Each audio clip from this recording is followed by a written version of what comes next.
میں جس مالکن کے گھر کام کرتی تھی وہ بیوہ عورت تھی، مگر وہ روزانہ میرے پاس آ کر روتی اور کہتی مجھے کچھ لوگ بیوہ سمجھتے ہیں کیونکہ میں اپنا شوہر کسی کو دکھا نہیں سکتی۔ حالانکہ میں بیوہ نہیں، مجھے مالکن پاگل لگتی تھی۔ بھلا میں نے آج تک گھر میں کوئی آدمی تک نہ دیکھا تھا۔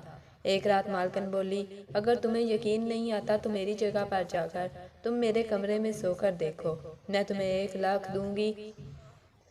میں بہت خوش ہوئی کیونکہ معلوم تھا مالکن کا دماغ ٹھیک نہیں۔ یوں خوشی خوشی ان کے کپڑے پہن کر ان کے بستر پر لیٹ کر گئی۔ کچھ دیر بعد جان نکل گئی جب میری نظر رات کے 7 بجے اچانک ہی بہت تیز بارش شروع ہو گئی تھی۔ میں اپنی مالکن کے گھر تھی، مجھے 8 بجے چھٹی ہوا کرتی تھی۔ ابھی میں کچن میں کھڑی یخنی پلاؤ بنا رہی تھی۔ بارش دیکھ کر میں بہت پریشان ہو گئی تھی کہ اب میں گھر کیسے جاؤں گی۔ پھر میں نے سوچا کہ ابھی تو میری چھٹی میں پورا 1 گھنٹہ باقی ہے، تب تک بارش رک ہی جائے گی کیونکہ ہمارے شہر میں زیادہ بارشیں نہیں ہوا کرتی تھیں۔ مجھے شروع سے ہی بارش بہت پسند تھی، اس لیے چولہے کی آنچ ہلکی کر کے میں کھڑکی کے پاس جا کر کھڑی ہو چکی تھی۔ ٹھنڈی ٹھنڈی ہوا جب آ کر میرے رخساروں سے ٹکراتی تو مجھے بہت سکون ملتا۔ خیر تب ہی کچن میں میری مالکن داخل ہوئی تھی۔ وہ 28 سال کی بہت ہی خوبصورت اور حسین لڑکی تھی، مگر بیچاری کی قسمت خراب تھی، وہ جوانی میں ہی بیوہ ہو چکی تھی۔ میں نے مالکن کو دیکھا تو اس کے چہرے سے پریشانی جھلک رہی تھی۔ وہ کہنے لگی ثانیہ تم اپنا کام جلدی سے نپٹا لو اور اپنے گھر چلی جاؤ۔ میں بولی مالکن ابھی تو بارش ہو رہی ہے، میں اپنے گھر کیسے جاؤں گی؟ وہ کہنے لگی ہاں میں جانتی ہوں، مگر میری بھی مجبوری ہے۔ آج بارش ہو رہی ہے تو ہو سکتا ہے کہ میرا شوہر گھر جلدی آ جائے۔ میں مالکن کی بات سن کر بدک گئی تھی۔ میں بولی مالکن آپ کے شوہر کو تو انکار کیے ہوئے بھی 3 برس ہو چکے ہیں۔ میری مالکن کی آنکھیں آنسوؤں سے بھر گئی تھیں۔ وہ کہنے لگی ہاں ثانیہ، دنیا والوں کی نظر میں ایسا ہی ہے، میرا شوہر مر چکا ہے، مگر حقیقت یہ نہیں ہے، میرا شوہر زندہ ہے اور وہ ہر رات گھر رکنے کے لیے آتا ہے۔ میں اسے تمہارے ہاتھوں کا بنا ہوا کھانا دیتی ہوں تو وہ تعریف کیے بنا رہ نہیں پاتا۔ یہ جو آج میں نے تم سے یخنی پلاؤ بنوایا ہے یہ بھی میرے شوہر نے فرمائش کی تھی، تبھی تو تم سے بنوایا ہے، ورنہ تم جانتی ہو نا میں کھانے پینے کی اتنی شوقین نہیں ہوں۔ میں نے سر ہلا دیا تھا، میں بہت زیادہ گھبرا گئی تھی، مجھے شروع سے ہی ایسی باتوں سے بہت خوف آتا تھا۔ میں بولی بیگم صاحبہ بس جیسے ہی پلاؤ پکتا ہے میں چلی جاؤں گی۔ مالکن مسکرانے لگی تھی۔ خیر وہ جیسے ہی کچن سے باہر نکلی میں نے آیت الکرسی پڑھنا شروع کر دی تھی۔ مجھے یہ سوچ سوچ کر ہی جھرجھری سی آ جاتی کہ کیا مالکن کے مرحوم شوہر کی روح ان سے ملنے آتی ہوگی، کیونکہ میں مالکن کے گھر پچھلے 4 برس سے کام کر رہی ہوں۔ ان دنوں میں ان کی نئی شادی ہوئی تھی۔ سعد صاحب بہت اچھے انسان تھے، پوری کالونی میں ان کی نیک نیتی مشہور تھی، پھر وہ خوبصورت بھی بہت تھے، اکیلے رہتے تھے اس لیے انہوں نے کبھی کوئی ملازمہ کام پر نہیں رکھی تھی۔ پھر ان کی شادی ہوگی تو میری مالکن مجھ سے کہنے لگی کہ ثانیہ سعد بھائی نے شادی کر لی ہے، ان کی بیوی بہت نازک سی ہے، زیادہ کام کاج نہیں کر پاتی، تو سعد بھائی نے مجھ سے ریکویسٹ کی ہے کہ میں ان کے گھر میں کام کرنے کے لیے کوئی قابل بھروسہ کام والی ڈھونڈ دوں۔ میری نظر میں تم سے زیادہ قابل بھروسہ تو کوئی ہے ہی نہیں، ویسے بھی تم میرے گھر صرف 2 گھنٹے کی صفائی کے لیے آتی ہو، اس کے بعد سعد بھائی کے گھر کام کرنے کے لیے چلی جایا کرنا۔ مجھے بھی ان دنوں پیسے کی ضرورت تھی کیونکہ امی میرا جہیز تیار کر رہی تھی، اس لیے میں نے سوچا کہ چلو اضافی پیسے بن جایا کریں گے، اس لیے میں نے اس ملازمت کے لیے حامی بھر لی تھی۔ میں اسی دن کام پر چلی جہاں مجھے میری مالکن ملی تھی۔ ان کا نام ہما تھا، عمر بھی بہت کم تھی اور اتنی حسین تھی کہ ان کو دیکھ دیکھ کر دل نہیں بھرتا تھا۔ میں نے بتایا کہ مجھے ساتھ والے گھر کی باجی نے بھیجا ہے، میں ان کے گھر کام کیا کرتی تھی۔ میری بات سن کر ہما کہنے لگی اچھا ٹھیک ہے، سعد نے مجھ سے تذکرہ کیا تھا، اچھا تمہارا نام کیا ہے؟ میں بولی کہ میرا نام ثانیہ ہے۔ وہ کہنے لگی ٹھیک ہے ثانیہ، مجھے بتاؤ تمہیں کیا کیا کام کرنے آتے ہیں؟ میں بولی بیگم صاحبہ دنیا کا ہر کام کرنا جانتی ہوں۔ وہ میری بات سن کر بہت خوش ہوئی تھی، کہنے لگی چلو ایسی بات ہے تو تم میرے گھر بھی آ جایا کرنا۔ میں نے حامی بھر لی تھی۔ ہما بی بھی بہت ہی اچھی اور نرم دل عورت تھی، ان کے گھر کسی چیز کی کوئی کمی نہیں تھی۔ سعد صاحب بھی بہت اچھا کماتے تھے، جس کی وجہ سے ان کے گھر میں ہر چیز کی ریل پیل تھی۔ میری مالکن کی عادت بھی بہت اچھی تھی، وہ مجھے اکثر چیزیں دے دیا کرتی تھی، زیادہ تر تو جتنا بھی اضافی کھانا ہوتا تھا وہ سارا میرے گھر ہی جایا کرتا تھا۔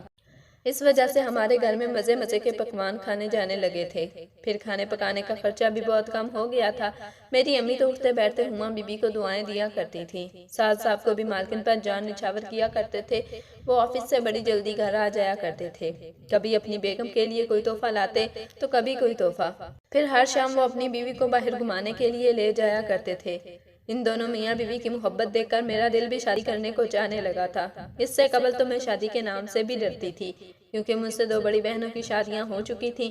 ان کے شوہر بہت برے تھے، مار دھار تو ان کا مشغلہ تھا۔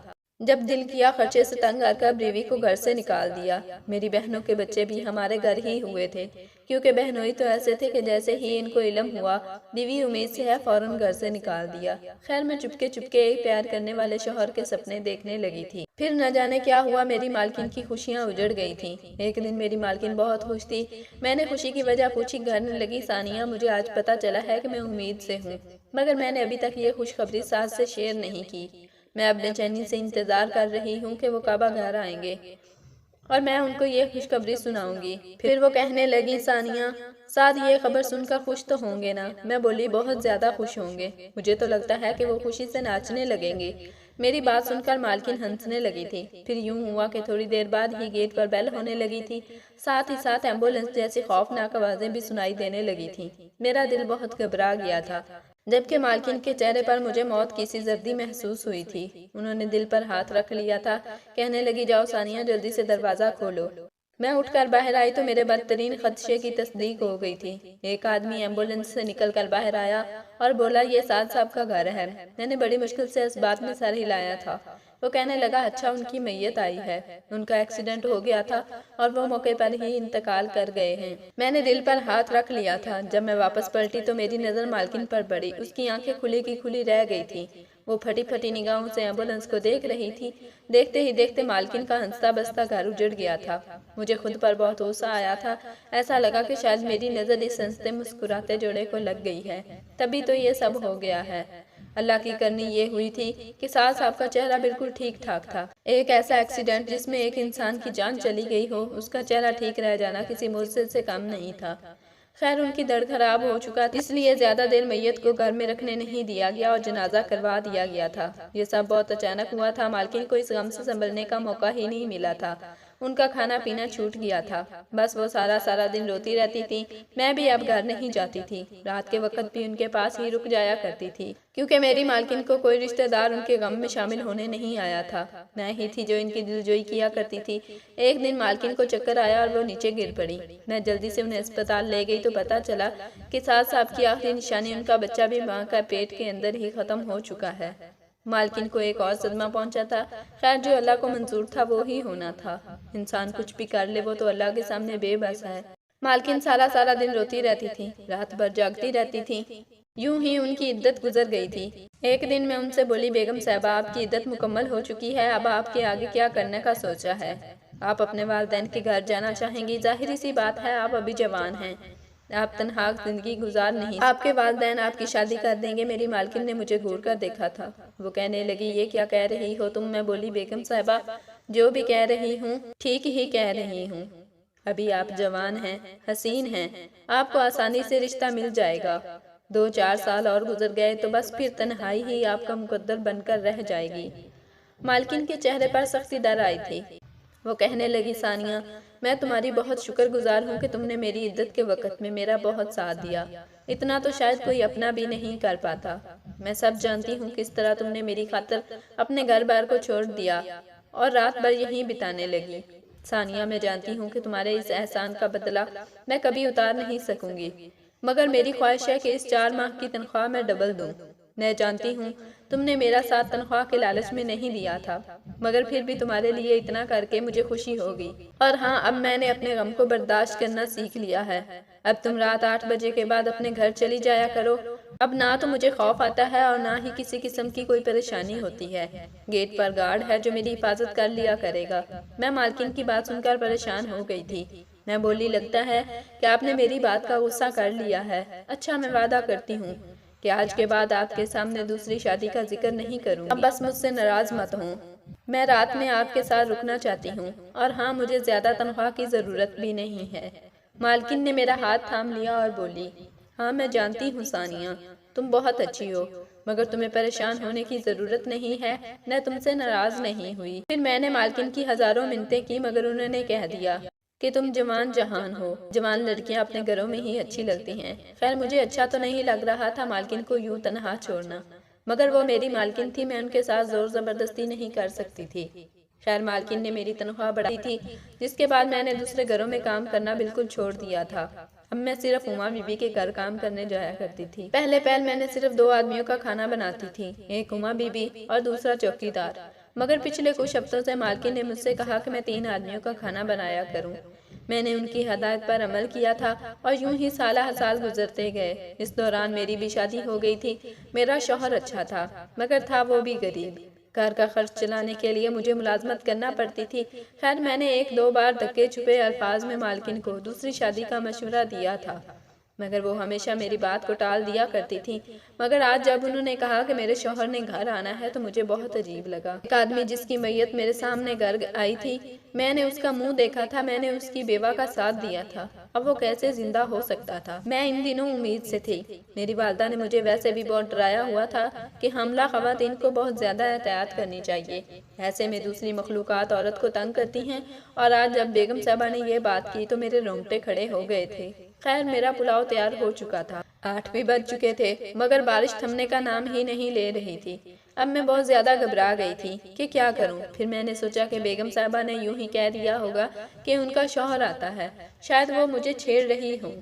8 بجے مالکن کے پاس گئی تھی، میں بولی بیگم صاحبہ بارش تھمنے کا نام نہیں لے رہی، اگر آپ اجازت دیں تو آج کی رات میں آپ کے گھر رک جاؤں۔ میری مالکن جلدی سے کھڑی ہو گئی تھی، انہوں نے نفی میں سر ہلا دیا۔ وہ کہنے لگی نہیں ثانیہ، میرا شوہر بڑا نک چڑھا ہے، جب وہ تمہیں گھر پر دیکھے گا تو خواہ مخواہ تم سے ناراض ہو جائے گا۔ میں پھر سے ڈر گئی تھی۔ خیر مالکن کہنے لگی میں تمہیں تمہارے گھر چھوڑ آتی ہوں۔ مالکن نے اپنی گاڑی نکالی اور مجھے بیٹھ جانے کو کہا۔ جب سے میں مالکن کے گھر کام کر رہی تھی ایسا پہلی بار ہوا تھا کہ وہ مجھے گھر تک ڈراپ کرنے آئی ہوں۔ میں تو سارا راستہ چپ ہی رہی تھی، میرا دماغ بار بار ہما بی بی کی باتوں میں الجھ رہا تھا۔ خیر میں گھر پہنچی تو میرا شوہر بھی گھر پر موجود تھا۔ وہ کہنے لگا اچھا ہوا ثانیہ تم آ گئی، میں تمہیں ہی لینے آ رہا تھا۔ میں بولی ہاں میری مالکن مجھے یہاں چھوڑ گئی ہے۔ وہ ہنس دیا اور بولا بہت اچھی مالکن ہے تمہاری، میرے مالک نے تو آج تک مجھے کبھی پک اینڈ ڈراپ کی سروس نہیں دی۔ میں چپ ہی رہی تھی اور جلدی سونے کے لیے لیٹ گئی۔ خیر اگلے دن میں کام پر گئی تو میں نے خود کو نارمل رکھنے کی بہت کوشش کی تھی۔ مجھے بیگم صاحبہ کی باتوں پر یقین نہیں تھا، ایک مرا ہوا انسان واپس نہیں آ سکتا، اس بات کا مجھے 100% یقین تھا، اور ساس صاحب کی موت کی میں چشمدید گواہ تھی۔ میں گھر کی صفائیاں کرنے لگی تو مالکن کہنے لگی کل میرے شوہر کو تمہارے ہاتھ کا پلاؤ بہت پسند آیا تھا۔ میں نے یہ ظاہر نہ کیا کہ میں ان کی اس قسم کی باتوں سے خوف زدہ ہوتی ہوں۔ میں بولی بیگم صاحبہ ساس صاحب کو تو یخنی پلاؤ سے زیادہ بریانی پسند تھی۔ میری بات سن کر میری مالکن کے چہرے کی رنگت بدل گئی۔ وہ کہنے لگی ہاں مگر اب میرے شوہر کو یخنی پلاؤ پسند ہے۔ میں بولی اچھا، ان سے پوچھئے گا کہ دوبارہ کب بناؤں۔ اتنا کہہ کر میں لاؤنج کی صفائی مکمل کر کے مالکن کے کمرے کی صفائی کرنے چلی گئی تھی۔ اصل جھٹکا تو مجھے تب لگا تھا جب میں نے کمرے میں مردانہ کپڑے دیکھے تھے، وہ صوفے پر آڑے ترچھے پڑے ہوئے تھے۔ میں ان کپڑوں کو دیکھ کر دنگ رہ گئی تھی، کیونکہ ان پر بڑی سلوٹیں یہ بتا رہی تھی کہ ان کو پہنا گیا ہے۔ ابھی میں یہ سوچ ہی رہی تھی کہ اچانک مالکن کو کمرے میں آ گئی۔ اس کی نظر کپڑوں پر پڑی تو مسکرا کر بولی اوفو، میرا دماغ بھی خراب ہو گیا ہے، یہ کپڑے تو میں نے یہاں سے اٹھائے ہی نہیں۔ میں حواس باختہ کھڑی تھی۔ میں بولی بیگم صاحبہ یہ کپڑے کس نے پہنے تھے؟ وہ کہنے لگے میرے شوہر نے پہنے تھے۔ تب میں اٹھ کر مالکن کے روبرو آ گئی تھی اور ان کی آنکھوں میں آنکھیں ڈال کر بولی بیگم صاحبہ مگر آپ تو بیوہ ہیں، آپ کے شوہر کو مرے ہوئے کئی سال بیت چکے ہیں۔ بیگم صاحبہ کی آنکھوں میں آنسو آ گئے تھے۔ وہ کہنے لگی نہیں نہیں ثانیہ ایسا نہیں ہے، میں بیوہ نہیں ہوں، ساری دنیا مجھے بیوہ سمجھتی ہے مگر تم تو مجھے بیوہ مت کہو۔ میری صرف اتنی مجبوری ہے کہ میں اپنے شوہر کو دنیا والوں کے سامنے نہیں لا سکتی۔ میں نے اس کی بہت منت سماجت کی۔ میں نے کہا کہ ایک بار دنیا والوں کے سامنے آ جاؤ، سب کے منہ بند ہو جائیں گے، دنیا والوں کو دیکھا دو کہ ہما بیوہ نہیں ہے، مگر وہ بات نہیں مانتا۔ اس کی بھی اپنی مجبوریاں ہیں، اس لیے میں اسے مجبور نہیں کرتی۔ مجھے یہ ڈر ہے کہ کہیں بار بار مجھے مجبور کرنے پر وہ مجھے چھوڑ کر ہی نہ چلا جائے۔ ایسے میں اسے کہاں سے ڈھونڈوں گی؟ میں تو مالکن کی بات سن کر چکرا کر رہ گئی تھی۔ میں بولی بیگم صاحبہ کیا مجبوری ہے آپ کے شوہر کی؟ وہ دنیا والوں کے سامنے کیوں نہیں آ سکتا؟ بیگم صاحبہ رونے لگی اور بولی، مجھے آپ اپنی مجبوری بھی نہیں بتانا۔ میں نے کہا کہ ٹھیک ہے بیگم صاحبہ، آپ روئیں مت، اللہ خیر کرے گا۔ اتنا کہہ کر میں ان کے کمرے سے نکل آئی تھی۔ یہ کیسے ممکن تھا کہ سعد صاحب زندہ ہو کر گھر واپس آ جائیں؟ میں نے سوچا کہ میں چوکیدار صاحب سے پوچھتی ہوں کہ رات میں کوئی گھر میں آتا ہے کیا؟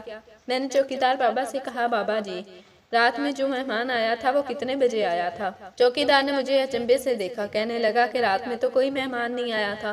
میں بولی، بابا جی دیکھ لیں، آپ مجھ سے حقیقت کیوں چھپا رہے ہیں؟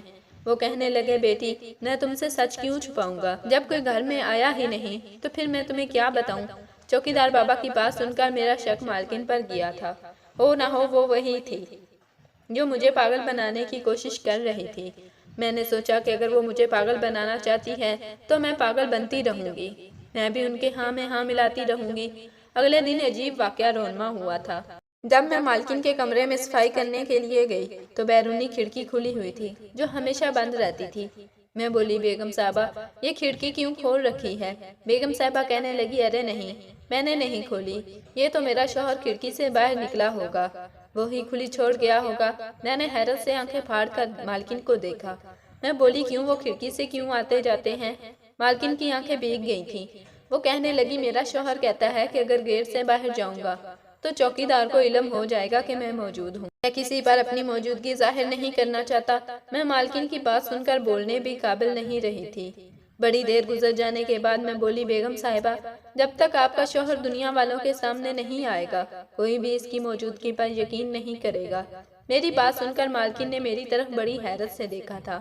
وہ کہنے لگی، ثانیہ میں نے یہ راز صرف تم پر آشکار کیا ہے، کیا تم بھی میری بات پر یقین نہیں کرتی؟ میں نے نفی میں سر ہلا دیا۔ میں بولی، بیگم صاحبہ میری مجبوری ہے، میں جب تک صاحب کو آنکھوں سے دیکھ نہیں لیتی آپ کی بات پر یقین نہیں کر پاؤں گی۔ میری بات سن کر بیگم صاحبہ بولی، اچھا چلو ٹھیک ہے، میں 1,00,000 روپے کی شرط تم سے لگاتی ہوں۔ آج رات تم میرا لباس پہن کر میرے بستر پر بیٹھ جانا، دودھ کا دودھ اور پانی کا پانی ہو جائے گا۔ میں نے سوچا کہ جو انسان مر چکا ہے اس کا زندہ ہو کر واپس آ جانا تقریباً ناممکن سی بات ہے، اس لیے میں بولی، بیگم صاحبہ مجھے آپ کی شرط منظور ہے۔ ہما بی بی کہنے لگی، اچھا تم میری بات غور سے سن لو، شام 8 بجے کے بعد تم ادھر ہی کہیں چھپ جانا، اگر میرے شوہر نے تمہیں دیکھ لیا تو وہ واپس چلا جائے گا، اس لیے بہتر یہی ہے کہ تم رات کے 12 بجے کے بعد میرے کپڑے پہن کر میرے کمرے میں چلی جانا۔ اس لیے بہتر یہی ہے کہ تم رات کے 12 بجے کے بعد میرے کپڑے پہن کر میرے کمرے میں چلی جانا۔ میرا شوہر رات 12 بجے کے بعد ہی گھر آتا ہے۔ پہلے تو مجھے ڈر لگا تھا، پھر سوچا کہ ڈرنے کی کیا بات ہے جب مجھے علم ہے کہ ہما بی بی مجھ سے جھوٹ بول رہی ہیں۔ میں تو یہ سوچ کر خوش ہو رہی تھی کہ شرط کا 1,00,000 روپے جیت لوں گی۔ دراصل میرا شوہر بہت کم کماتا تھا اور آج کل زچگی میں بہت خرچہ ہو جاتا ہے، یہ پیسے میں اپنی ڈیلیوری کے لیے سنبھال کر رکھنا چاہتی تھی، اس لیے مالکن کی شرط مان لی۔ رات ہوئی تو میں کھانا وغیرہ کھا کر گیسٹ روم میں جا کر چھپ گئی تھی۔ میں نے اپنے شوہر کو فون کر دیا تھا کہ مالکن کی طبیعت خراب ہے، اس لیے میں گھر نہیں آ سکوں گی۔ میرے شوہر نے مجھے میرا خیال رکھنے کی ہدایت کی اور فون بند کر دیا تھا۔ میں سارے دن کی تھکی ہوئی تھی، اس لیے بستر پر لیٹ گئی تھی۔ میں یہ سوچنے لگی تھی کہ نہ جانے آج شب کیا ہوگا۔ پھر میرا دل بہت تیز سے دھڑکنے لگا تھا کیونکہ مجھے یہ خیال آیا کہ ہو سکتا ہے مالکن نے لوگوں سے چھپ کر دوسری شادی کر لی ہو۔ مالکن کو کوئی بھی اچھا رشتہ مل سکتا تھا کیونکہ وہ بہت امیر تھی اور خوبصورت بھی تھی۔ میں اب گھبرانے لگی تھی کہ اگر سچ میں مالکن کا شوہر میرے سامنے آ گیا تو میں کیا کروں گی۔ یہی سوچتے سوچتے وقت بیت گیا، تب میری نظر گھڑی پر پڑی 12:05 ہو چکے تھے۔ میرے پورے وجود میں سنسنی کی لہر دوڑ گئی تھی۔ میں نے آیت الکرسی پڑھی اور مالکن کے کمرے میں جا کر لیٹ گئی تھی۔ میں نے پہلے ہی سے مالکن کے کپڑے پہن رکھے تھے۔ میرا دل بہت تیز دھڑک رہا تھا۔ پھر یوں ہی وقت گزرتا گیا اور اچانک کمرہ کھلنے کی آواز مجھے سنائی دے، پھر قدموں کی چاپ ابھرنے لگی تھی۔ میری سماعتوں سے آواز ٹکرائی تھی، ہما کہاں ہو میری پیاری ہما؟ اور پھر اچانک کمرے میں داخل ہونے والے شخص نے کمرے کی لائٹس روشن کر دی تھی۔ سامنے کا منظر دیکھ کر میں تھر تھر کانپنے لگی تھی کیونکہ میرے سامنے تو یہ منظر رونگٹے کھڑے کر دینے والے تھا۔ میں بھاگتی ہوئی باہر نکلی تھی۔ میں نے خود کو گیسٹ روم میں جا کر لاک کر لیا تھا۔ میں نے آج جو منظر اپنی آنکھوں سے دیکھا تو اس بات پر یقین کرنا تقریباً ناممکن تھا۔ صبح ہوتے ہی میں اپنے گھر چلی گئی تھی۔ میں تو کام پر بھی نہیں گئی تھی۔ میرا شوہر صبح ہوتے ہی اپنے کام پر چلا گیا تھا۔ اس لیے اسے علم نہیں ہوا کہ میں نے کام سے چھٹی کی۔ میں بستر پر نڈال سی لیٹی ہوئی تھی۔ میں نے تو سوچ لیا تھا کہ آج کے بعد مالکن کے گھر ہی نہیں جاؤں گی، مگر جیسے ہی دوپہر کے 2 بجے مجھے احساس ہوا کہ مجھے مالکن کے لیے کچھ کرنا چاہیے۔ وہ خطرے میں تھی، مجھے ان کی مدد ہر حال میں کرنا تھی۔ میں اپنے بستر سے اٹھی، منہ ہاتھ دھویا اور صاف ستھرا لباس پہن کر میں مالکن کے گھر چلی گئی، جہاں میں پہلے کام کیا کرتی تھی۔ انہوں نے ہی مجھے سعد صاحب کے گھر کی راہ دکھائی تھی۔ میں مالکن کے گھر گئی تو انہوں نے میرا استقبال مسکرا کر کیا تھا، ساتھ ہی گلہ بھی کر ڈالا کہ تم تو ہمارے گھر آنا ہی بھول گئی ہو۔ تب میں نے ان سے کہا کہ میری مجبوری تھی، میری شادی ہو گئی، بس مصروفیات کے تحت آ نہ سکی۔ اس سے پہلے کہ میں اپنا مدعا بیان کرتی، مالکن بولی، ثانیہ، ہما کی سناؤ، وہ کیسی ہے؟ اس نے تو اپنے شوہر کے مرنے کا ایسا غم لیا کہ ہر چیز سے بے نیاز ہو گئی۔ میں نے موقع دیکھ کر بات کر ڈالی۔ میں بولی، بیگم صاحبہ، مجھے حیرت اس بات پر ہوتی ہے کہ ہما بی بی کے تو گھر والے ان کے شوہر کے مرنے کے بعد بھی نہیں آئے۔ انہوں نے تو اپنی بیٹی کو بالکل بے آسرا چھوڑ دیا۔ میری پرانی مالکن کہنے لگی، ارے چھوڑو ان کی، ہما بیچاری کے والدین زندہ ہوتے تو کبھی اسے اس حال میں تنہا نہ چھوڑتے۔ بیچاری نے اپنی ساری زندگی اپنی سگی خالہ کے گھر ملازمہ بن کر گزاری ہے۔ عجیب لوگ تھے وہ، کھانا پینا دیتے نہیں تھے، بس کولو کے بیل کی طرح کام کرواتے تھے اس سے۔ پھر اس کی خالہ کے آوارہ بیٹے نے اس کے ساتھ دست درازی کرنے کی کوشش کی تو یہ گھر سے بھاگ گئی۔ بھاگتے ہوئے اس کا ایکسیڈنٹ میری گاڑی سے ہو گیا۔ میں نے اسے اسپتال رکھا، پھر سعد کو اس کے متعلق بتایا، کیونکہ سعد بھی تو بے سہارا تھا۔ میں نے کہا کہ تم ہما سے شادی کر لو۔ وہ مان گیا اور یوں ان کی شادی ہو گئی۔ اب سارا کچھ کھل کر میرے سامنے آ گیا تھا۔ میں وہاں سے اٹھ کر مالکن کے گھر آ گئی تھی۔ ہما بی بی مجھے دیکھ کر کہنے لگی، ثانیہ، تم تو پھر کچھ کہے بنا ہی گھر سے چلی گئی تھی۔ میں بولی، بیگم صاحبہ، کل رات صاحب جی بہت پریشان ہو رہے تھے، کہہ رہے تھے کہ ہما نے مجھے ابھی تک اولاد نہیں دی، اگر آگے بھی اولاد نہ دے سکی تو میں اسے چھوڑ کر چلا جاؤں گا۔ میری بات سن کر ہما بی بی پھوٹ پھوٹ کر رونے لگی تھی۔ میں نے ہما بی بی سے جھوٹ بولا تھا۔ رات جب میں ان کے کمرے میں لیٹی تھی تو باہر سے آنے والا کوئی اور نہیں بلکہ ہما بی بی خود تھی۔ انہوں نے سعد صاحب کے کپڑے پہنے ہوئے تھے، چال ڈال بدل چکی تھی۔ انہوں نے خود پر سعد صاحب کو حاوی کر رکھا تھا۔ اتنا تو میں سمجھ ہی چکی تھی کہ وہ نفسیاتی مریضہ بن چکی ہیں۔ میں نے ان سے کہا کہ سعد صاحب اولاد چاہتے ہیں، مگر میں انہیں اپنے ساتھ بہانے سے ایک نفسیاتی ڈاکٹر کے پاس لے گئی تھی۔ میں نے انہیں ہما بی بی کے متعلق سب کچھ بتا دیا تھا۔ وہ کہنے لگی کہ ان کے ساتھ پرسنالٹی ڈس آرڈر کا مسئلہ ہو گیا ہے۔ شاید اتنے سالوں میں انہیں سچی محبت صرف اپنے شوہر سے ملی تھی۔ اس کے انتقال کے بعد یہ اس صدمے سے باہر نہیں آ سکی اور خود کو سعد سمجھنے لگی ہیں۔ میں نے بیگم صاحبہ کا علاج شروع کر دیا تھا، کیونکہ مجھے ان سے بڑی انسیت تھی۔ وہ بہت اچھی انسان تھی۔ اتنے سال ہو گئے تھے ان کے ساتھ کام کرتے ہوئے، آج تک انہوں نے کبھی میرے ساتھ کوئی اونچی آواز میں بات نہیں کی تھی۔ خیر، اس دوران اللہ پاک نے مجھے اپنی رحمت بیٹی سے نوازا تھا، مگر میں اپنی مصروفیات کے باوجود انہیں نفسیاتی معالج کے پاس لے کر جاتی رہی تھی۔ 3 سال کی کوشش کے بعد وہ اپنی اس خول سے نکل آئی تھی۔ انہوں نے یہ تسلیم کر لیا تھا کہ سعد مر چکا ہے۔ پھر میں نے اپنی پرانی مالکن سے کہا کہ وہ ہما بی بی کا رشتہ کہیں ڈھونڈ دیں۔ انہوں نے میری ریکویسٹ مان لی تھی اور یوں بہت سالوں بعد ہما بی بی دوبارہ شادی کر کے بندن میں بن چکی ہیں۔ میری اللہ سے یہی دعا ہے کہ ان کا شریک سفر بہت اچھا انسان نکلے، آمین۔